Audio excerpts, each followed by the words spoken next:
सबसे ज्यादा धंधा आपको अगर कहीं से मिला है, पैसा कमाई हुई है, वो चाइना से हुई है? नहीं नहीं नहीं, इंडिया से हुई। मेरी सबसे ज्यादा कमाई इंडिया से हुई। चाइना में एक फिल्म मेरी बहुत चली है, दंगल। 2 फिल्में, एक सीक्रेट सुपरस्टार और एक दंगल। लेकिन मेरी कमाई तो यहीं से भाई। चाइना में बहुत बड़ा स्टार आपको माना जाता है। जी जी जी, वो मेरी फिल्मों को बहुत पसंद करते हैं जी। आप तो चाइनीज जैसे दिखते भी नहीं हैं। आजकल लोग पूछ रहे हैं कि भाई टर्की दुश्मन वहां ये गए थे, चाइना ने पाकिस्तान से सपोर्ट किया, ये चाइना में ही बड़े स्टार हैं। अब मैं क्या करूं? उस वक्त जब दंगल लगी थी, सीक्रेट सुपरस्टार लगी थी, तब तक तो हमारी कोई तकलीफ भी नहीं थी चाइना के साथ। चाइना के साथ हमारी दोस्ती थी। और चाइनीज गवर्नमेंट ने आपको अवार्ड दिया, नेशनल ट्रेजर ऑफ इंडिया।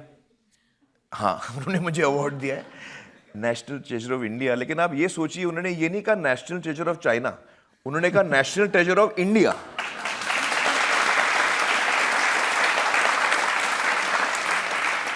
तो वो भी मानते हैं कि मैं इंडिया का नेशनल ट्रेजर। लेकिन चाइना तो आजकल हमारा दुश्मन बना हुआ है ना। जी जी, आप बिल्कुल सही कह रहे हैं। जो जो हमारे खिलाफ होगा, मैं हमेशा हिंदुस्तान के साथ खड़ा रहूंगा, हमारे आर्म्ड फोर्सेस के साथ खड़ा रहूंगा और हमारे देश के साथ खड़ा रहूंगा।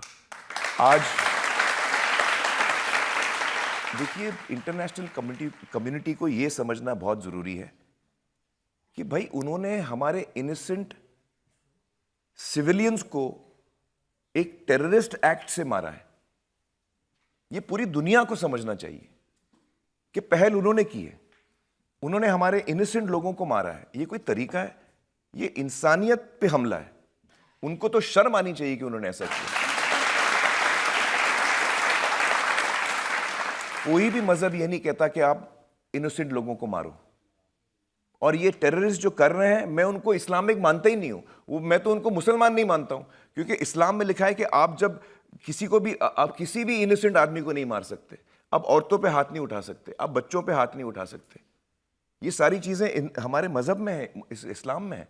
तो ये जो कर रहे हैं वो मजहब के खिलाफ जा रहे हैं, गलत कर रहे हैं वो। जनता में से एक जो सवाल हम ले सकते हैं, हाल ही में ऑपरेशन सिंदूर हुआ था और हमारे इंडियन एयरफोर्स ने लाइक वी सेड कि पाकिस्तान के टेररिस्ट बेस्ड कैंप्स उड़ा दिए थे। हाँ। एंड इसमें सर हमें बहुत गर्व फील हुआ था। बिल्कुल। बट उस टाइम आपको क्या महसूस हुआ, आपने क्या फील किया? मुझे वही फील हुआ जो आपको फील हुआ। आपको मुझे बड़ा गर्व है हमारी सेना पर, हमारे आर्म्ड फोर्सेस पर। मुझे बड़ा गर्व है। तो आपको नहीं लगता कि वहां जाके बॉर्डर पर उनकी हौसला अफजाई करनी चाहिए? मैं गया हूं, शायद आप लोगों को पता नहीं है ये बात। जब कारगिल का युद्ध हुआ था और हम जीते थे कारगिल का युद्ध, तो मैं इकलौता इंसान था जो, मुझे याद है, मुझे नहीं पता और कोई गया कि नहीं। उसके बाद मैंने 1 दिन 2 दिन 3 दिन नहीं, मैंने 8 दिन बिताए हैं कारगिल में।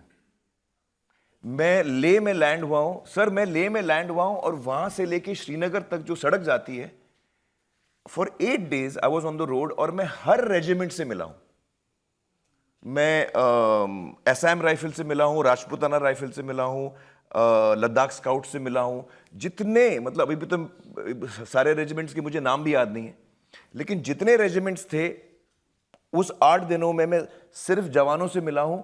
और मैंने उनकी हौसला अफजाई मैं करने गया था कि आपने युद्ध हमारे लिए जीता है, आपने हमारी हिफाजत की है, मैं आपको प्रणाम करता हूं और मैं आपका शुक्रगुजार हूं। ये मैंने किया है। मैं शायद इकलौता हूं, और कोई गया भाई मुझे बताइए? और आपको नहीं, याद है कई कोई लोग गया? गए हैं वहां पर, उन्होंने गाना गाया, डांस किया, फिर वापस आ गए।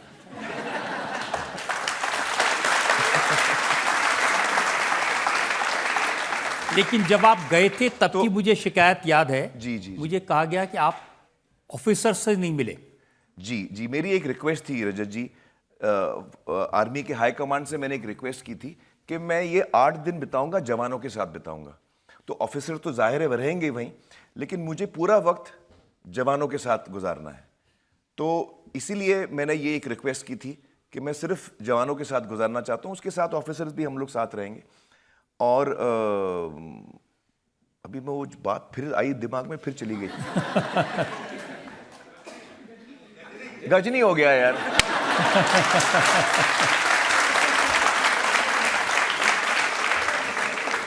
चलिए वो बात मुझे आएगी दोबारा, 8 लेकिन दिन आप रहे, जी, मैं जवानों 8 के दिन साथ रहा। रहे हाँ। और कारगिल के अलग हाँ मुझे याद है मुझे याद है।